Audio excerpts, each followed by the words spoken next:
अस्सलामुअलैकुम वरहमतुल्लाहि ताला वबरकातुहू। अज़ीज़ साथियों, आप लोगों को हुज़ूर ख्वाजा गरीब नवाज़ रदियल्लाहु ताला अन्हु का एक बहुत अच्छा पैगाम देने के लिए जा रहा हूँ कि ख्वाजा गरीब नवाज़ का आप लोग लंगर खाते हैं, उनके नाम के स्टेटस लगाते हैं, उनके नाम पर अपनी जान को फ़िदा करते हैं, मगर क्या आपने ख्वाजा गरीब नवाज़ की कभी इस बात को गौर व फिक्र में लाए?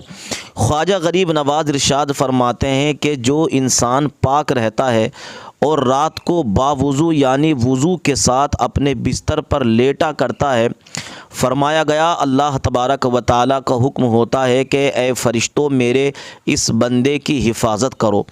अल्लाह की रहमत के फ़रिश्ते उस बंदे की हिफाजत के लिए लग जाते हैं और उस बंदे की हिफाजत किया करते हैं। आप फरमाते हैं कि फ़रिश्ते बावुज़ू सोने वाले और पाक सोने वाले इंसान के लिए मग़फ़िरत की दुआएं किया करते हैं।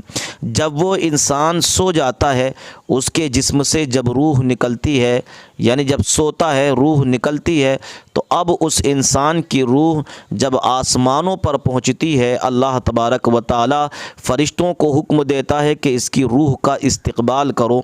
दोस्तों, यहाँ तक कि उसकी रूह को अर्श आज़म के नीचे ले जाया जाता है और अल्लाह हुक्म देता है कि इसकी रूह को उम्दा बेहतरीन लिबास पहनाया जाए और इसकी रूह को अर्श आज़म के नीचे सजदा करने की इजाज़त दे दी जाए। दोस्तों, जो बावुज़ू सोता है, बिस्तर पर लेटता है, तो उसकी रूह जब उसके जिस्म से निकलती है तो अर्श आज़म के नीचे सजदा किया करती है और अल्लाह की रहमत के फ़रिश्ते उसके लिए मग़फ़िरत की दुआएं किया करते हैं। सुबहान अल्लाह। फिर हुज़ूर गौसे आज़म हुज़ूर ख्वाजा गरीब नवाज़ इरशाद फरमाते हैं कि वो इंसान कि जो नापाकी की हालत में सोता है, नापाकी की हालत में बिस्तर पर लेटता है, उसकी रूह जब आसमानों की तरफ परवाज़ करती है तो पहले आसमान पर जब पहुंचती है, अल्लाह का हुक्म होता है कि इसकी रूह को धक्का मारकर नीचे गिरा दिया जाए। दोस्तों, नापाक सोने वाले की रूह को धक्का मारकर नीचे गिरा दिया जाता है। अजीज़ साथियों, फिर उसकी रूह से कहा जाता है कि तू इस काबिल नहीं है कि आला मकाम तक आ सके और बुलंदी को हासिल कर सके।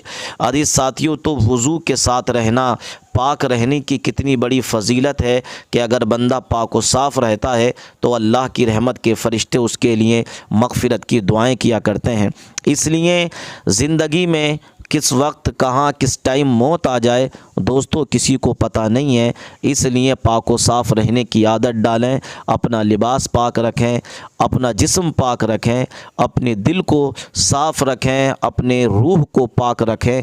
इंशाअल्लाह आप देखना कि जीने में भी मज़ा आएगा और जब मरोगे तो अल्लाह की रहमत के फ़रिश्ते आपका इस्तक़बाल किया करेंगे। आइए दोस्तों, आप लोगों को हम वीडियो दिखाते हैं, वीडियो ज़रूर देख कर जाइएगा और हमारी इन बातों को अपने दोस्तों तक ज़रूर शेयर कीजिएगा ताकि उन लोगों को भी पाक रहने के बारे में कुछ मालूमात हासिल हो जाए। अच्छी लगे तो कमेंट्स भी करते चले जाइएगा। सुनिए इस वीडियो को। लेकिन उनके बारे में जितना जाना, जितना समझा, मैं उनका जो पैगाम है, जो इल्म का पैगाम है और जो मोहब्बत का पैगाम है, उस दोनों को जोड़ करके और मौजूदा जो हिंदुस्तान का माहौल है उसमें चार मिसरे पढ़ता हूं के चाक है जिगर फिर भी आए हैं रफू करके, चाक है जिगर फिर भी आए हैं रफू करके, जाएंगे हकीकत से तुमको रूबरू करके, जाएंगे हकीकत से तुमको रूबरू करके, प्यार की बड़ी इससे और मिसाल क्या प्यार की बड़ी इससे और मिसाल क्या होगी। हम नमाज पढ़ते हैं गंगा में वजू करके, हम नमाज बढ़ते हैं गंगा में वजू करके। बहुत शुक्रिया, बड़ों की दुआएं मिली, बुजुर्गों की दुआएं मिली। और आखिरी 4 मिसरे के लहद में रोशनी के वास्ते सामान लाया हूँ, लहद में रोशनी के वास्ते सामान लाया हूँ। मैं अपने दिल के अंदर आयते कुरान लाया हूँ, मैं अपने दिल के अंदर आयते कुरान लाया हूँ।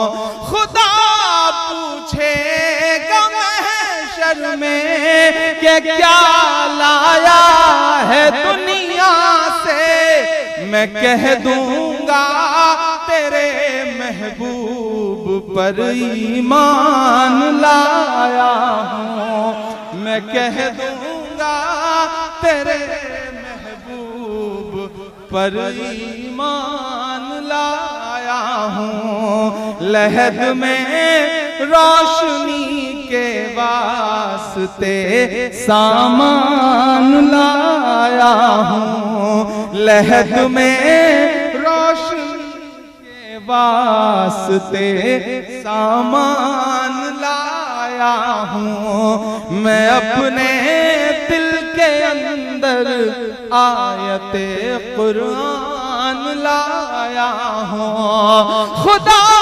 पूछेगा महशर में कि क्या लाया है दुनिया से, मैं कह दूंगा तेरे महबूब पर ईमान